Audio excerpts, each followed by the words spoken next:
What's going on YouTube? Welcome to today's video. I'm going to be talking over my push workout today. More importantly, giving you one tip which improved my bench press so much, and I'm going to share that with you today. I'm going to start off by showing you my form from before. So as you can see, the tempo is very fast on the exercise. My back is flat, my feet are just flat on the floor. I'm not getting a full range of motion either. And this is how I benched for the first 4 years of lifting. I got up to 90 kg and then I was stuck at 90 and I couldn't progress anymore until I researched online and found a new way to bench. I thought I would give it a go, see what it's all about, and I couldn't believe the results. So the setup is completely different. Just take a little look before I actually explain it first, but you will definitely see big changes in what I'm doing. Now, believe it or not, changing my posture on bench has completely changed everything in bodybuilding for me, not just chest. Every single muscle group I train now, I use better form, better posture, and really get a mind to muscle connection with every movement I do. It allowed me to get a lot more chest engagement and took my bench press from 90 kg to 130 kg in under 1 year. Now let me start with grip. I put my thumb where the grip starts and wrap round, then I bring my thumb all the way around, so I'm pressing with a suicide grip, so I'm pressing through my palms as much as possible. Then down to my feet, I bring my feet back as far as they can go on my toes and really dig in and create a platform for me to drive through. So when I'm benching, I'm driving through my feet. Then onto the most important change in my opinion is the arch in the lower back. So I bring my bum all the way off the bench to create an arch in my lower back and then slowly lift it back onto the bench whilst keeping that arch in. I'm retracting my scapula and pinning my shoulders back so then I can really engage my chest and take my shoulders out of the movement. Whereas in the first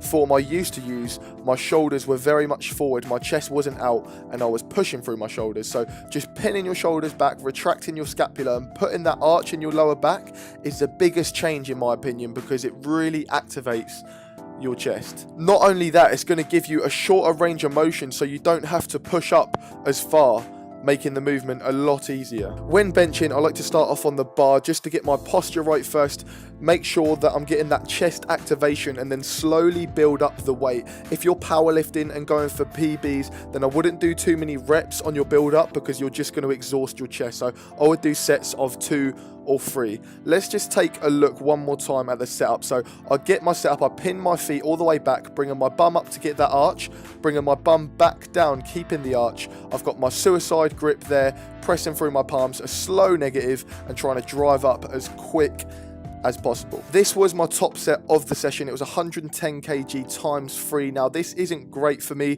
I've done 110 kg times 8 before, but strength very much depends on your weight, and where I try and have a mix of powerlifting and bodybuilding, I'm not the same strength all year round because my weight is always dramatically changing. When I'm at my competition lean stage weight at 80 kg, I'm nowhere near as strong as I ever am. That is my weakest point. And of course, when I'm in my off season at 102 kg, that is my strongest point. So weight plays a massive part in it. So if you do want to be strong, then you've got to be eating a lot of food, resting a lot, not training with a lot of volume. And then of course, bodybuilding and getting lean is the complete opposite.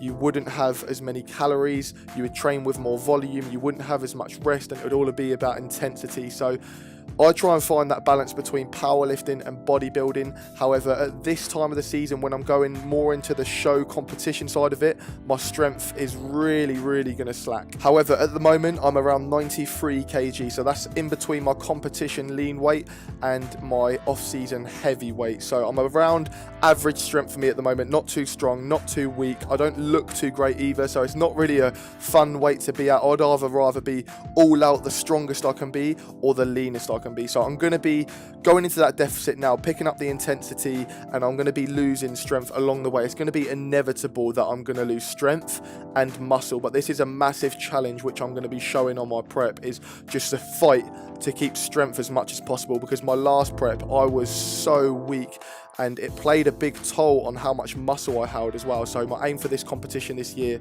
is to hold a lot more size, and to do that I'm going to have to try and keep as much strength as I can. Going back to earlier on in the session when I was talking about retracting my scapula and pinning my shoulders back, this is a technique which I use on all exercises. It is so important that you learn how to do this. I literally learned this about a year and a half ago, and it is an absolute game changer. It's got to be done, especially for the compound movements. You have to retract your scapula on squats, lat pull down, pull-ups, deadlifts, literally everything. So really try and learn how to get that chest out, pin your shoulders back, retract your scapula, and create that arch in your back. And as soon as you nail that, give it a few weeks and your strength is absolutely going to fly up. You're going to see muscle gains. When I learned how to use that posture with just pinning my shoulders back, retracting my scapula, the gains I saw were unbelievable. Probably the best results I've got in my lifetime.